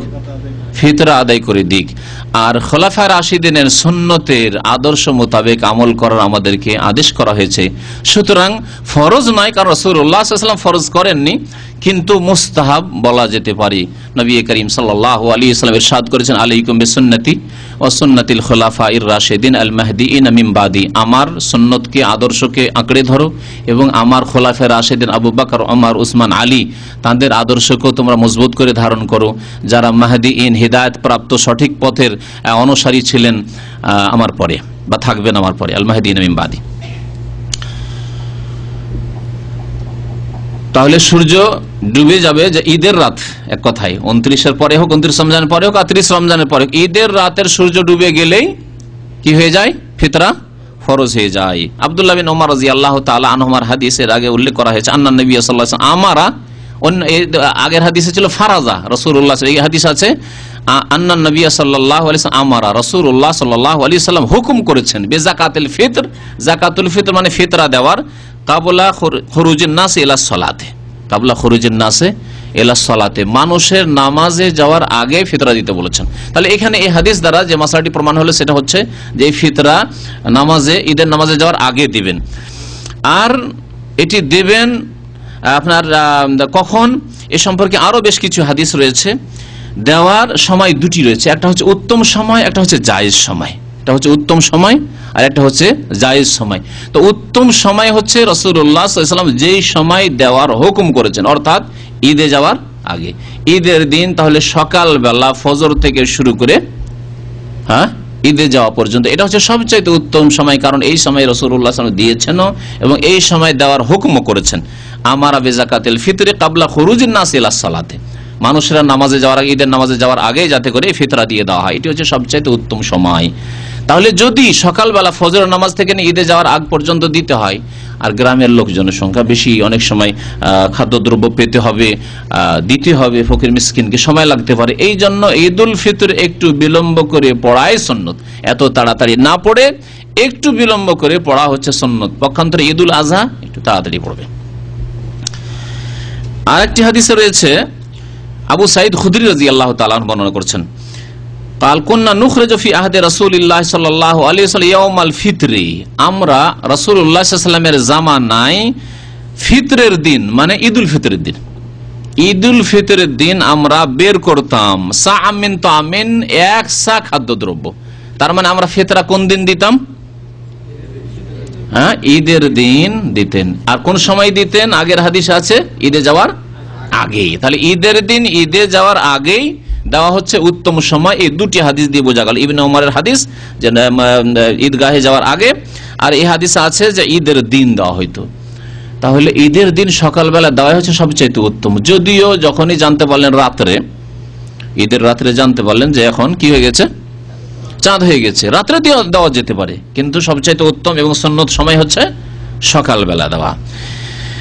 তারপরে বলছেন আবু সাঈদ খুদরি রাদিয়াল্লাহু তাআলা, আবু সাঈদ ওয়া কানা তুআমানা শাইর ওয়া যাবিব ওয়াল আকিত ওয়াত তামার, আমরা খাদ্যদ্রব্য থেকে ফিতরা দিতাম মদিনার লোকেরা। আবু সাঈদ খুদরি রাদিয়াল্লাহু তাআলা মদিনার আনসারী সাহাবী, এবং বলছেন যে আমরা খাদ্যদ্রব্য থেকে দিতাম। খাদ্যদ্রব্য কি? আজকালকার খাদ্যদ্রব্য যদি বলি, শুধু খাদ্যদ্রব্য তর্জমা করে যদি রেখে দেওয়া হয়, তো যারা জানে না 1400 বছর আগের অবস্থা সম্পর্কে, ভাববে যে আমরা যেমন 3 বার ভাত খাই, বাঙালি মানুষ ইন্ডোনেশি 3 বার ভাত খাই, ওই রকমই হয়তো তারাও ভাত খেতেন, সুতরাং তারা মনে হয় চাউল দিতেন, তাই না? কিন্তু না, চাউল কোনোদিন চোখেও হয়তো দেখেননি তারা। বলছে ওয়াকানা তুআমনা, আর আমাদের খাদ্যদ্রব্য সেই জামানাই ছিল আশাইর, জব। যে জব অনেকে দেখেননি। একদিন আমি বলেছি জব, বলেছি তো একটা লোক আমাকে জিজ্ঞাসা করতে এসছে জব আবার কি জিনিস হুজুর, যাই না, হয়তো শহরে বাস করে না কি না, বয়স অবশ্য হালকা বয়স। আমাদের জামানার লোক যদি 30-40 বছর বয়স হয় তো জব অনেকে দেখেছে, তাই না? হ্যাঁ, জব দেখেছে না নবাব ভাই? জব বলছেন না মনে হয়েছে? হ্যাঁ হ্যাঁ হ্যাঁ, জি। তো জব আল্লাহ রসুলের জামানায় তাহলে কি ছিল? সাল্লাল্লাহু আলাইহি ওয়াসাল্লাম জব ছিল, ওয়াজাবিব, এবং কিশমিশ ছিল। যে কিশমিশ আমাদের দেশের মানুষ রোগীর জন্য অনেক সময় দেখতে পায় না, কিশমিশ ছিল খাদ্য তখনকার। আর কি ছিল? ওয়াল আকিত, পনির ছিল। পনির, দুধ এত আজকাল দাম হয়েছে দুধের, যে পনির পাওয়াই মুশকিল। পনির ছিল নবী সাল্লাল্লাহু আলাইহি ওয়াসাল্লামের জামানার খাদ্য। ওয়াত তামার, এবং খেজুর ছিল আমাদের জামানার খাদ্য, বুখারী শরীফের হাদিস। তাহলে এই ফিতরা দিতে হবে ঈদের আগে। হয়ে গেল হাদিস শুনিয়েছি, ওই হাদিসটা আবার স্মরণ করিয়ে দিচ্ছি। যদি কেউ ঈদের আগে না দিয়ে ঈদের পরে দেয়, ঈদের নামাজ পড়ে এসে, ফামান আদ্দা, তাহলে ওই হাদিস স্মরণ করিয়ে দিচ্ছে আবার, ফামান আদ্দা কাবলা সালাতে ফাহিয়া যাকাতুন মাকবুলা, কেউ যদি ঈদের নামাজের আগে দেয় তাহলে আল্লাহ পাক সেই যাকাত কবুল করে, যাকাত মাকবুল হবে, আল্লাহর কাছে গ্রহণযোগ্য হবে। ওমান আদ্দা বাদা সালাহ, আর যদি কেউ ঈদের নামাজ পড়ে এসে ফিতরা দেয় তাহলে ফাহিয়া সাদাকাতুম মিনাস সাদাকা, সেটি সাধারণ দানে পরিণত হবে, সেটি ফিতরা আদায় হবে না। আবু দাউদের হাদিস। জায়েজ সময়, বলছিলাম যে উত্তম সময় বলা হইল, জায়েজ সময় ঈদের 2 দিন আগে, 1 দিন বা 2 দিন আগে দেওয়া যেতে পারে। এত বেশি আগে না দিয়ে ঈদের 2 দিন 3 দিন আগে দেওয়া যেতে পারে। 1-2 দিন আগে ফকির মিসকিন পর্যন্ত দেন। তবে আরেকটি মশলা এখানে জেনে রাখা ভালো, আমরা অনেক সময় সরাসরি ফকিরকে দিতে পারি, আজকালকার জামানায় বিশেষ করে সরাসরি গরিবকে দিতে পারছি না, অভাবীকে মাধ্যম দিয়ে দিচ্ছি, মানে ওকিল, একজনকে দায়িত্বশীল বানাইলাম, যাকে ওকিল বলে আরবি ভাষায়। আমার ওকালত দিয়ে দিলাম যে ভাই আমার ফিতরাটা আপনি দান করে দিবেন। যেমন অনেক ভাইয়েরা আছেন দেশে, টেলিফোন করছেন বা চিঠি লিখছেন, আব্বাকে বলছেন যে আমার ফিতরাটা দিয়ে দিয়েন। তাহলে ঈদের দিন বললে হবে কাজ? ঈদের দিন বললে আরেকদিন পর দেবে। হ্যাঁ, আপনার জন্য ও চাউলের ব্যবস্থা করতে করতে ও লেট হয়ে যাবে। তাহলে 5 দিন 7 দিন 10 দিন আগে এখন থেকে যদি বলে দেন যে দেখেন আমার ফিতরাটি ঈদের 1 দিন বা 2 দিন আগে, অথবা ঈদের দিন সকালে, আমাদের এখানে যেদিন ঈদ হবে সেই দিন সকালবেলা দিয়ে দিবেন, খুব ভালো কথা। 10 দিন 20 দিন আগে বলে দিন, অসুবিধা নেই। কারণ আপনি এখন দিচ্ছেন না, হুকুম করছেন আপনার ওকিলকে, আপনার পক্ষ থেকে যে আদায় করবে তাকে। এইরকমই সরাসরি যারা দিচ্ছেন না, অন্য কাউকে কোনো প্রতিষ্ঠানে দিচ্ছেন ফিতরা আদায় করার জন্য, যে আমার ফিতরাটা আদায় করে দিন, তারা 2-4-10 দিন আগে দিলে কোনো অসুবিধা নেই, কারণ এটা সরাসরি ফকির পর্যন্ত পৌঁছে না। কিন্তু সরাসরি যখন ফকির অভাবী পর্যন্ত পৌঁছিবে, সেটা উত্তম সময় হচ্ছে ঈদের দিন সকালে, আর না হলে ঈদের 1 দিন অথবা 2 দিন আগে, কারণ এতটুকুই আগে দেওয়ার প্রমাণ রয়েছে ফকিরকে। হাদিস এই ক্ষেত্রে ইবনে ওমর রাদিয়াল্লাহু তাআলা আনহুর হাদিস রয়েছে। আব্দুল্লাহ বিন ওমর রাদিয়াল্লাহু তাআলা বর্ণনা করেছেন, ফারাজান নবী সাল্লাল্লাহু আলাইহি ওয়াসাল্লাম সাদাকাতুল ফিতর, নবী সাল্লাল্লাহু আলাইহি ওয়াসাল্লাম ফিতরা ফরজ করেছেন। ফিতরার সাদাকা, সাদাকাতুল ফিতর, এখানে তাহলে এই হাদিসে এতক্ষণ যাকাতুল ফিতরের হাদিসগুলো আসছিল, এখানে সাদাকাতুল ফিতর আসলো। আও কালা রমাজান। আচ্ছা, আর একটি নাম তাও আছে, এটা হচ্ছে সাদাকাত রমাজান বা জাকাত রমাদান। এই দুটোকে যদি দুই নাম ধরা হয় তাহলে কয়টি নাম হয়ে যাবে? 4-5টি নাম হয়ে যাবে। সাদাকাতুল ফিতর, জাকাতুল ফিতর, সাদাকাত রমাজান, হ্যাঁ, জাকাত রমাদান। এই 4টা নাম তাহলে হাদিসে এসছে। আর আমাদের দেশি নাম হচ্ছে ফিতরা। 5টি নাম হয়ে গেল। তাহলে জাকাত রমাজান কেন বলে? কারণ রমজানের রোজায় যে ত্রুটিগুলি হয়েছে সেগুলির জন্য জাকাত দিচ্ছে, সেগুলিকে পবিত্র করার জন্য। বা সাদাকাত রমাজান, রমজান মাসে রোজা রাখার পরে যে ফিতরা দিচ্ছেন সেজন্য এটি হচ্ছে ওর সাথে সংশ্লিষ্ট, এই জন্য এর নাম হচ্ছে সাদাকাত রমাজান। এই হাদিসে রয়েছে যে বর্ণনাকারী সাদাকাতুল ফিতর বলেছেন আও কালা রমাজান, অথবা বলেছেন সাদাকাত রমাজান, রমজান মাসের সাদাকা অর্থাৎ ফিতরা। আলা যাকারে পুরুষের উপর, ওয়াল উনসা নারীর উপর, ওয়াল হুর স্বাধীনের উপর, ওয়াল মামলুক গোলামের উপর, সা মিন তামরিন, 100 খেজুর, 100 জব, ফাদালান নাসু বিহি নিসফা সাইন মিন বুরিন। কিন্তু লোকেরা পরবর্তীতে মানে মুআবিয়া রাদিয়াল্লাহু তাআলা আনহুর জামানায় আসবে পরে, খেজুর 100 সমান আধা সা গম করে দিলেন তারা। কেন? দেখলেন যে 100 খেজুর দিয়ে গম কিনতে হলে 100 পায় না, কি পায়? আধা সা পায়। খেজুর ছিল সেই জামানায় সস্তার, গম ছিল বেশি দামি। 100 খেজুর মানে 2.5 থেকে 3 কেজি। 3 কেজি খেজুর দিয়ে কি পাওয়া যেত? হ্যাঁ, 1.5 কেজি গম পাওয়া যেত। 1.5 কেজি গম পাওয়া যেত। মুআবিয়া রাদিয়াল্লাহু তাআলা ইজতিহাদ করলেন, যখন এইরকমই অবস্থা, কারণ মক্কা মদিনায় তো আর গম হইতো না, গম আসতো শাম দেশ থেকে, জর্ডন থেকে আসতো, দামেস্ক ওইসব এলাকা থেকে, সিরিয়া থেকে আসতো, ফিলিস্তিন থেকে আসতো, লেবানন থেকে আসতো। ওখান থেকে আসতে দাম বেশি হয়ে যেত। আর মদিনায় খেজুর হয়, খেজুর সস্তা।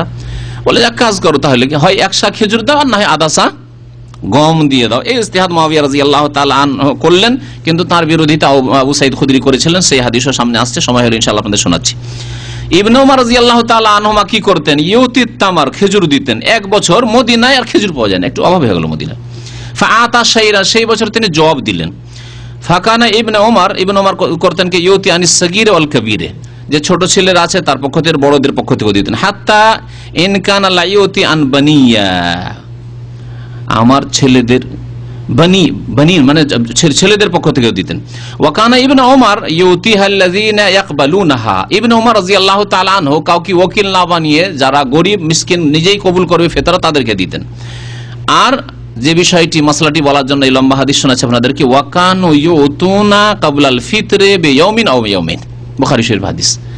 আর তারা মানে সাহাবায়ে কেরাম আব্দুল্লাহ বিন ওমর এবং অন্যান্য সাহাবায়ে কেরামরা ফিতরের মানে ঈদুল ফিতরের 1 দিন অথবা 2 দিন আগে দিয়ে দিতেন।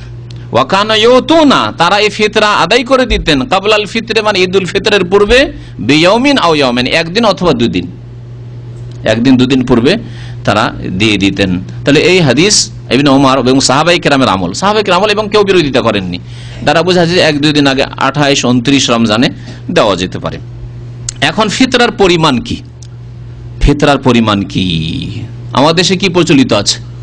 হ্যাঁ বলেন, কি প্রচলিত আছে? টাকায় চলে এসছে। তার আগে ধরেছে, তার আধা সা ধরেছে। টাকা ভুল, আধা সা ভুল, 1 সা দিতে হবে, আর খাদ্যদ্রব্য দিতে হবে।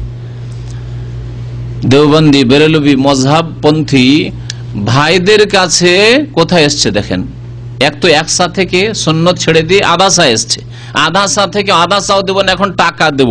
টাকা দিতে গিয়ে তখন জানেন কি চালাকি করে, একটা হচ্ছে সরকারি রেট, রেশনের রেট, একটা সরকারি রেট আছে, আর একটা হচ্ছে পাবলিক রেট, মার্কেটের রেশনে সরকারের কি নির্ধারণ করা আছে, এত টাকার বেশি হবে না কিলো, তো ওই হিসাবে দেবো। আর ওই হিসাবে আবার কিছু কাটা ছিঁড়া করবে, ওকে সাইজ করবে। এই সাইজ করতে করতে আমি ছোটকালে হাস্যকর ঘটনা বয়ান করছি। যখন ঈদের সময় আসতো, ফিতরা দেওয়ার সময় আসতো, তখন আমাদের যে গ্রামে আমি ছোটকালে মানুষ হয়েছি, মাতাব্বর ছিলেন, এসে মসজিদে দাঁড়িয়ে গেলেন আর বলতেন যে আচ্ছা বলেন তো আপনারা কত টাকার ফিতরা দিতে পারবেন? গ্রামের লোকেরা, সমাজের লোকেরা বলেন তো, সমাজ কত টাকার ফিতরা দিতে পারবেন? আমি যখন এই কথাটা ছোট থেকে আমার মগজে ছিল, যখন আলেম পাশ করে এলাম, জুমার খুতবা একদিন ভালো করে দিলাম যে আল্লাহ পাক ফরজ করে দিচ্ছেন, তার রাসূল বলছেন সাম, 1 সা দিতে হবে। 2.5 থেকে 3 কেজি দিতে হবে। সে 3-এর জায়গায় 2.5 করতে পারেন, কারণ 2.5 কেউ 2.5 বলেছে, ঠিক আছে। কিন্তু আপনি মানুষে আল্লাহ যে ফিক্স করে দিয়েছেন, রাসূল ফিক্স করে দিয়েছে এতটা দিতে হবে, আপনাকে কে এখতিয়ার দিল যে ভাইরা কতটা দিতে পারবেন, আজ কয় টাকা এই বছরে দিতে পারবেন? তখন একটু যারা সচ্ছল খোলা মনের 10 টাকা করে দিতে পারবো। একদল একটু বখিল পয়সাওয়ালা, কিন্তু বখিল বলছে না এটা বেশি হয়ে যায়, 7 টাকা হোক। তখন গরিব দল, গরিব পার্টিরা তারা বলছেন না আমরা দিতে পারবো না, আমরা 5 টাকা করে পারবো। এই দর কষাকষি শুরু হলো শরীয়তের ওপর। এই হলো মুসলিম সমাজের অনইসলামিক অবস্থা, মুসলিম সমাজের অনইসলামিক অবস্থা। তাহলে ফিতরা দিতে হবে 1 সা। আচ্ছা 1 সাটা আবার কোথার দিতে হবে? বাংলাদেশি না ভারতীয় না ইরাকি?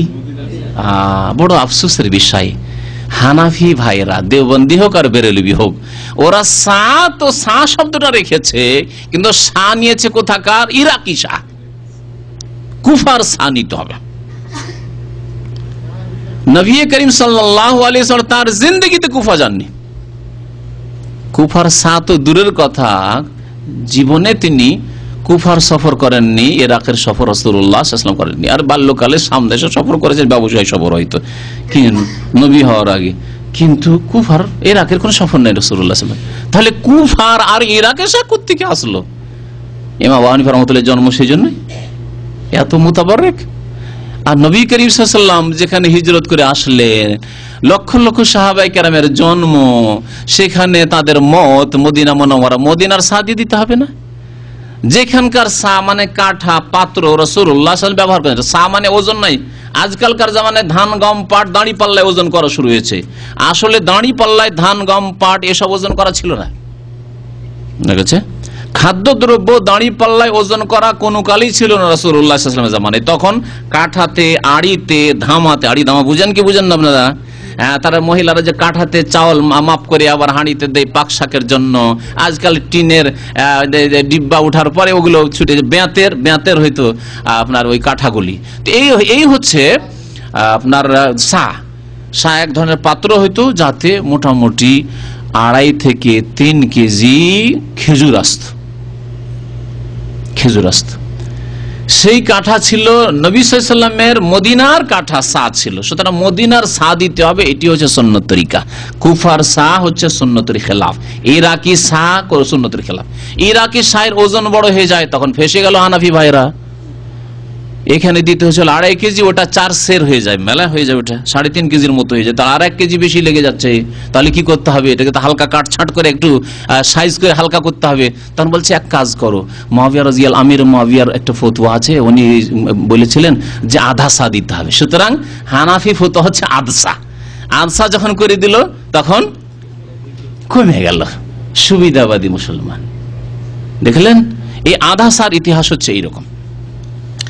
1 সা দিতে হবে, আর তাও নবী করিম সাল্লাল্লাহু আলাইহি ওয়াসাল্লামের সা, যেই সা দিয়ে দিতেন, অর্থাৎ যেই কাঠা যে পাত্র দিয়ে মদিনার, সেই মদিনার সা দিয়ে এখনো মদিনায় সে সাগুলি পাওয়া যায়, সে সা পাওয়া যায়। আমার শ্বশুর সাহেব দীর্ঘদিন, আজকে 30 বছর আগে হজে এসেছিলেন, তখন আমার বিবাহ শাদী হয়নি, তার সাথে পরিচয় ছিল না। তো বিবাহ শাদী পর বললেন যে আমি মদিনায় প্রথম হজে গিয়ে এই সায়ের কাঠা কিনে নিয়ে এসেছিলাম, আর অতি করেই আমি ফিতরা দিই। কাঠা এখান থেকে কিনে নিয়ে গেছিলেন তিনি। তো আবু সাঈদ খুদরি রাদিয়াল্লাহু তাআলা আনহু বর্ণনা করেছেন এই মর্মে, কুন্না নুতি হাফি জামানিন নবী সাল্লাল্লাহু আলাইহি ওয়াসাল্লাম সাআম মিন তামিন, আমরা নবী সাল্লাল্লাহু আলাইহি ওয়াসাল্লামের জামানায় 1 সা খাদ্যদ্রব্য দিতাম। কত? আধা সা নয়।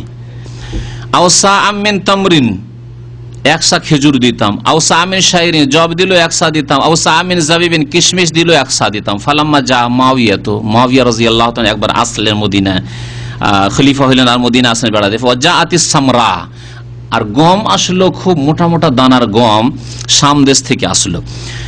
কাল, তখন তিনি বললেন, আরা মুদ্দাম মিন হাযা ইয়াদিলু মুদ্দাইন, আমার মনে হচ্ছে যে 1 মুদ গম 2 মুদ খেজুরের সমান হবে। মুদ প্রায় 600 গ্রাম, অর্থাৎ বলতে চাইলেন যে খেজুরের দ্বিগুণ দাম হয়ে যাচ্ছে কিসের? গমের। সুতরাং যদি তোমরা গম আধা সা দাও তবে অসুবিধা নেই, চলবে। বুখারীতে হাদিস রয়েছে। তাহলে এটি কার মত? নবী করিম সাল্লাল্লাহু আলাইহি ওয়াসাল্লামের হাদিস? হ্যাঁ, চার খলিফার কোন খলিফার যাদের অনুসরণ করতে বলা হচ্ছে না, মুআবিয়া রাদিয়াল্লাহু তাআলা আনহুর ব্যক্তিগত মত।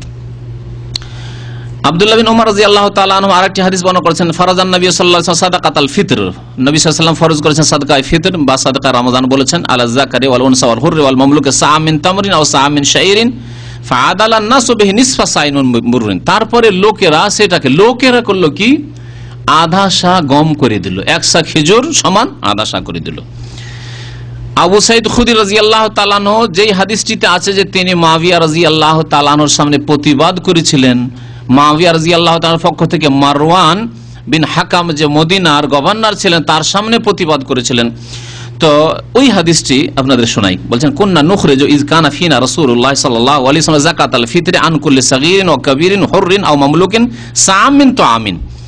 আমরা বের করতাম, কি বের করতাম? ফিতরা বের করতাম, ফিতরা আদায় করতাম।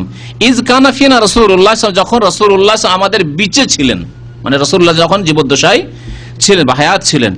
যাকাতুল ফিতর, ফিতরা আনকুল্লে সাগির, প্রত্যেক নাবালকের পক্ষ থেকে, কাবিরের সাবালকের পক্ষ থেকে, হুরিন স্বাধীনের পক্ষ থেকে, মামলুকিন গোলামের পক্ষ থেকে, সাআম মিন তুআমিন, খাদ্যদ্রব্য একসা করে, যে কোনো খাদ্যদ্রব্য একসা করে। আও সাআম মিন আকিতিন, অথবা পনির হইলো একসা, আও সাআম মিন শাইর, জব হলো একসা, সাআম মিন তামার, খেজুর হলো একসা, আও সাআম মিন জাবিবিন, কিশমিশ হলো একসা। ফালাম নাজাল নুখরিজুহু, আমরা এইভাবেই সাদকায়ে ফিতর বের করতাম, ফিতরা এইভাবেই দিতেছিলাম। হাত্তা কাদেমা মুআবিয়া হাজ্জান আও মুতামিরান, এমন কি মুআবিয়া রাদিয়াল্লাহু তাআলা আনহু হজ করতে আসলেন অথবা উমরা করতে আসলেন। কোন দেশ থেকে? তার রাজধানী যেহেতু কোথায় ছিল?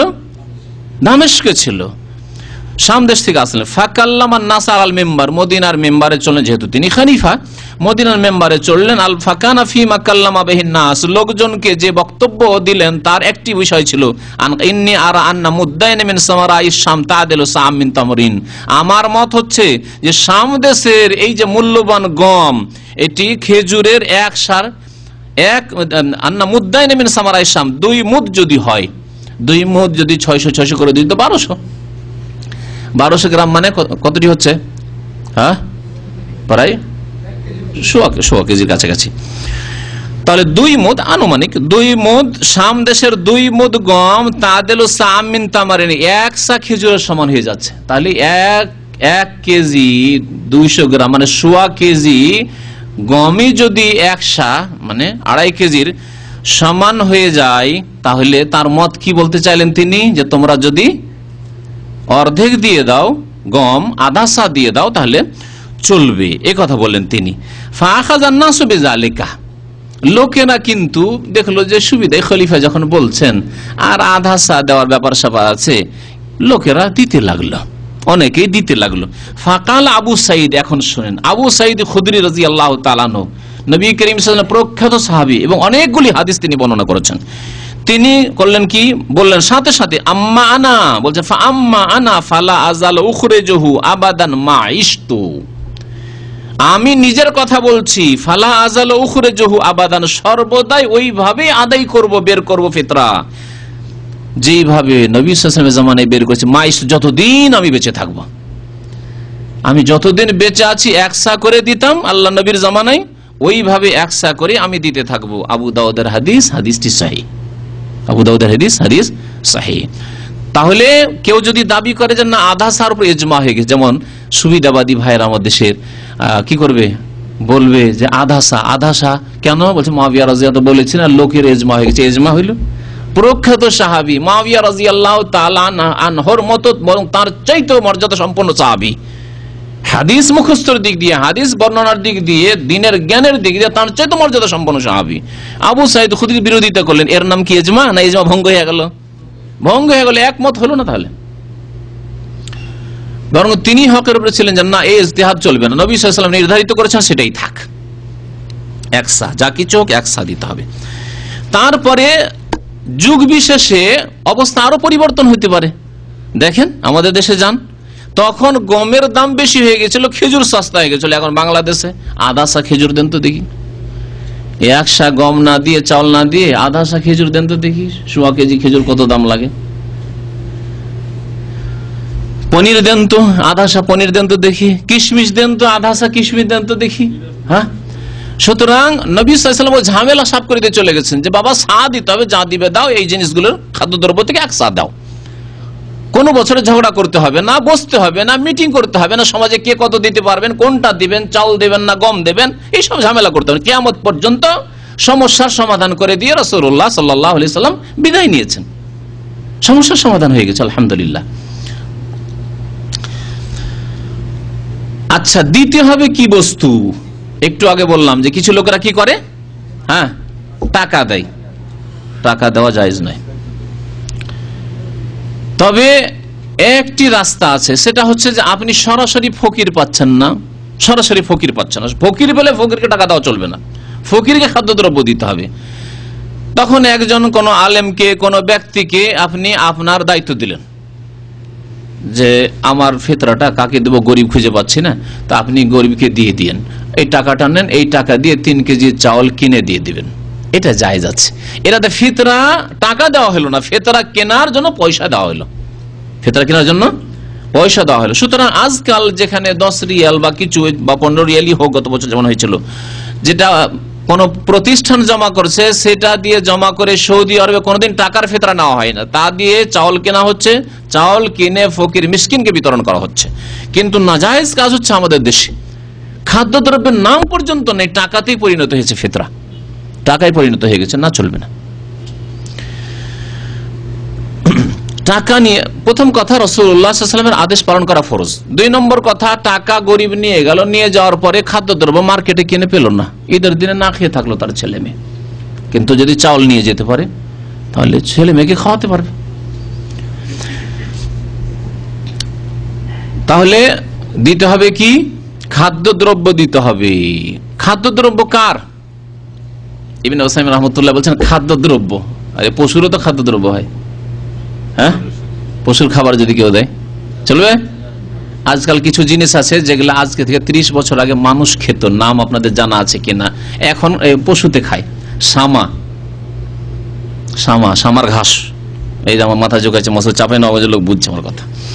সামার ঘাস, সামা, তারপর কাওয়াইন, হ্যাঁ, কোদা, হ্যাঁ, ধানের জমিতে কোদা হয়তো আউশ ধানের সাথে, কি বলেন আপনারা, জানি না এগুলোর নাম, বললে নামগুলি বলবেন যাতে আমার আপনাদের নামগুলো জানা হয়, আঞ্চলিক নামগুলি। তারপরে আপনার চীনা, নিজে চীনা কেটেছি, চীনা কাটতে গিয়ে হাত কেটেছি, আমার এখনো দাগ আছে। আব্বার জমিতে বয়স মনে হয় 10-11 বছর, ওই কায়দা লাগানো, কায়দা বলে না, কি বলে ওটাকে, কাঁচা, যাই হোক, তো কাটতে গেছি আর হাত কেটে গেছে, এখনো দাগ আছে আমার। এটি দাগ আমার ফ্যামিলিকে বলা আছে যে আমাকে চেনার জন্য একটা লক্ষণ আছে, এটা দাগ আছে, ওই ছোটকালের দাগ থেকেই গেছে। তো কি বলছিলাম, যে সেগুলি তখনকার যুগে মানুষের খাদ্য ছিল, আজকে কেউ কোনো মানুষে খায় না এগুলি ঘাস লাগায়, সামা লাগায়, কোদা লাগায়, চীনা লাগায়, এগুলি লাগিয়ে পশুকে খাওয়ায়, গরু ছাগলকে খাওয়ায়। যেমন এদেশে বারসিম হচ্ছে, গরু ছাগলকে উটকে খাওয়ানোর জন্য, তাহলে এগুলি দেওয়া চলবে না। আচ্ছা, কেউ যদি কাপড় চোপড় দেয়, ফকির মিসকিনকে শাড়ি কিনে দিল, লুঙ্গি কিনে দিল, গেঞ্জি কিনে দিল, জামা দিল, ব্যবসায়ী, ঢাকার ব্যবসায়ী, কাপড়ের ব্যবসায়ী, কাপড় দিয়ে আমি ফিতরা দিলাম, চলবে না। টাকাও চলবে না, কাপড় চোপড় চলবে না, পশুর খাদ্য চলবে না। কি হতে হবে, তাআমুল আদিমিন। ইবনে উসাইমিন রাহমাতুল্লাহ বলছেন, তার মাজালিসে শাহর রমাজান, তার কিতাব আমার সামনে আছে, এই কিতাব। তাআমুল আদিমিন, মানুষের খাবার হইতে হবে। যে দেশে যেই খাবার মানে প্রধান খাদ্য, সেই খাবার দিয়ে দিক, অসুবিধা নেই। নবী সাল্লাল্লাহু আলাইহি ওয়াসাল্লামের জামানায় চাউল ছিল না, কিন্তু আমাদের যেহেতু চাউলই আজকাল প্রধান খাবার, বরং অধিকাংশ দেশগুলিতে, সারা পৃথিবীতেই, সুতরাং চাউল দিতে পারেন। কারণ হাদিসে তাআম আছে, আর তাআমের মধ্যে চাউল শামিল। আচ্ছা, এই ক্ষেত্রে আরেকটি মাসলা বলে দিই, চাউল দিতে হবে, ধান দিলে চলবে না। এই ক্ষেত্রে আহলে হাদিসদের ভুল দেখেছি, বেশ কিছু আহলে হাদিস আলেম তাদের সুবিধাবাদী ফতোয়া সমাজকে রাজি করার জন্য, না, ধান দিলেও চলবে। যেমন জব দিচ্ছ, জবেও চোকা লেগে আছে, ওটাও কমছে, আর ধানেও কমবে। আর 40 কেজি 1 মণ ধানে 30 কেজি চাউল হয়, জানা আছে? খুব ভালো ধানের 32 কেজির বেশি হবে না। তাহলে ঠকলেন না আপনি গরিবকে? ঠকলেন না? অবশ্যই ঠকলেন আপনি। সুতরাং ধান দেওয়া যাবে না, ধান দেওয়া জায়েজ নয়। যেমন টাকা দেওয়া জায়েজ নয়, যেমন কাপড় চোপড় দেওয়া জায়েজ নয়, যেমন পশুর খাদ্য দেওয়া জায়েজ নয়। দিতে হবে চাল দিতে হবে। কারণ যে যদি বলে যে জব কেন দিচ্ছেন, জবে তো চোখা আছে, জব যেহেতু নবী করিম সাল্লাল্লাহু আলাইহি ওয়াসাল্লাম হাদিসে শাইর চলে এসছে, কিন্তু নবী সাল্লাল্লাহু আলাইহি ওয়াসাল্লাম হাদিসে যেহেতু রুজ আসেনি, সুতরাং রুজকে নেব তাম থেকে। আর সরাসরি খাদ্য হচ্ছে চাল, ধান খাদ্য নয়। ধান যদি গরিব নিয়ে যায় তো 3 দিন লাগবে তাকে উষিয়ে ভাপিয়ে কুটাতে, 3 দিন 4 দিন লাগবে। যদি রৌদ্র না থাকে, আজকালকার মতো বর্ষাকাল হয়তো 1 সপ্তাহ লেগে যেতে পারে, বাড়িতে খাবারের ব্যবস্থা নেই ধান নিয়ে গিয়ে, ঠিক না? সুতরাং ধান দেওয়া জায়েজ, কোনো সময় নাই। আবু সাঈদ খুদরী রাদিয়াল্লাহু তাআলা আনহুর হাদিস শোনায় আবার, ফারাজা রাসূলুল্লাহ সাল্লাল্লাহু আলাইহি ওয়াসাল্লাম সাদাকাতুল ফিতর, সাদকা ফিতর রাসূলুল্লাহ ফরজ করেছে সা মিন সার, সা মিন সার। প্রত্যেক হাদিসে সা কাঠাতে দিতে হবে, তার টাকার কথা নয়। তারপরে কেউ বলতে পারে যে টাকার কথা নাই, তো আমরা ওই ওজনের ওই দাম দিয়ে দিলাম। রাসূলুল্লাহ সাল্লাল্লাহু আলাইহি ওয়াসাল্লামের জামানায় দুটি জাতি ছিল সাহাবায়ে কিরামদের মধ্যে। এক জাতি মুহাজিরিন, যারা সকলেই ব্যবসায়ী, তাদের জমি জায়গা কিছুই ছিল না, খেজুর বাগানও ছিল না। আর আরেক জাতি হচ্ছে আনসার, মুহাজির আনসার।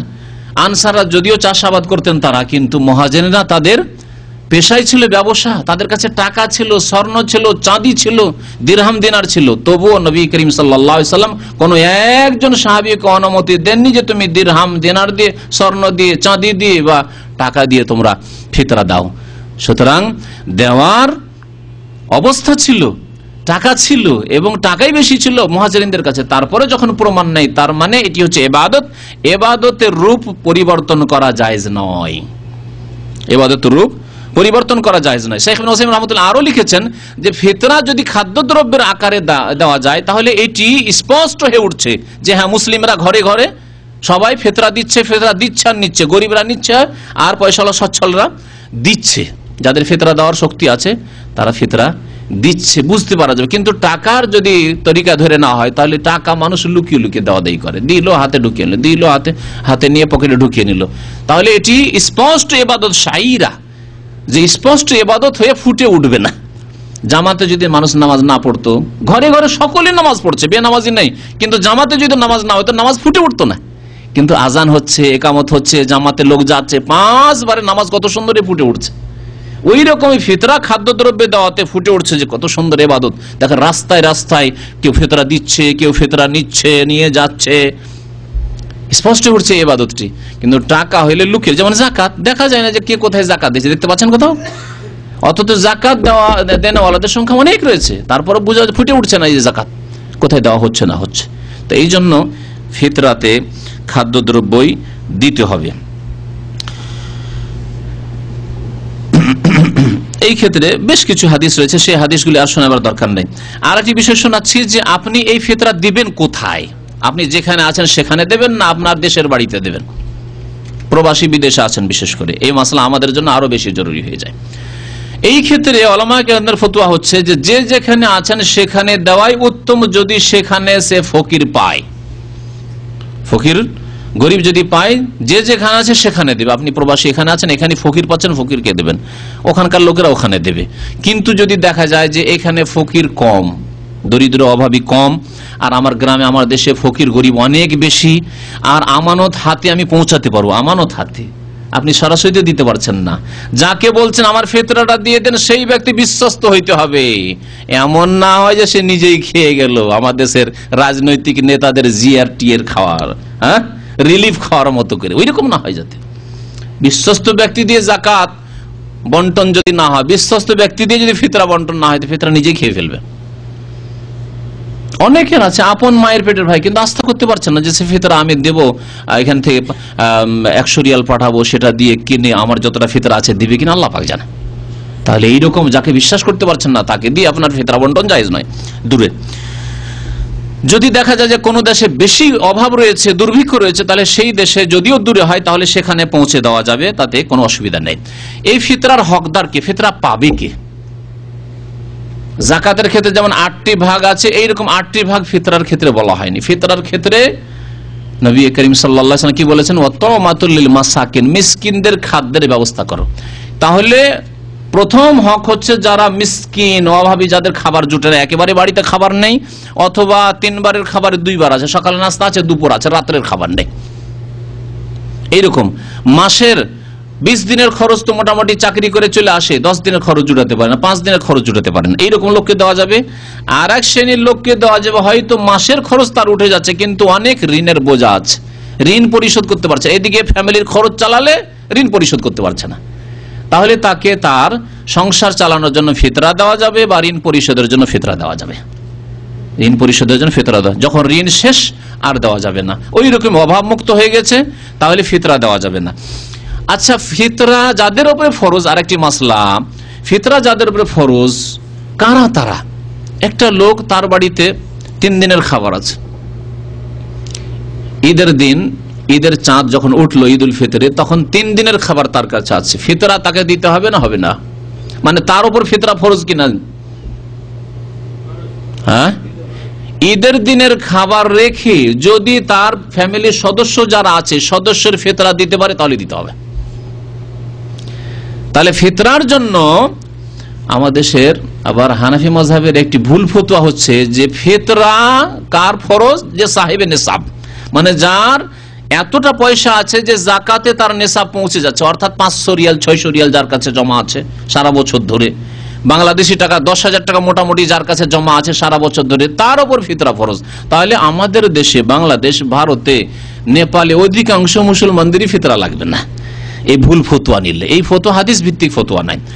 সহি ফতোয়া হচ্ছে যে ফিতরা ওই ব্যক্তিকে দিতে হবে যার ঈদের দিনের খাবার রেখে, যাতে ঈদের দিনের জন্য ভিক্ষা না করতে হয়, ঈদের দিনের খাবার রেখে ছেলে মেয়েদের, তারপরে নিজের ফিতরা দিতে পারবে, নিজের স্ত্রী ফিতরা দিতে পারবে, ছেলে মেয়ের ফিতরা দিতে পারবে, সেই ব্যক্তি ফিতরা অবশ্যই দেবে।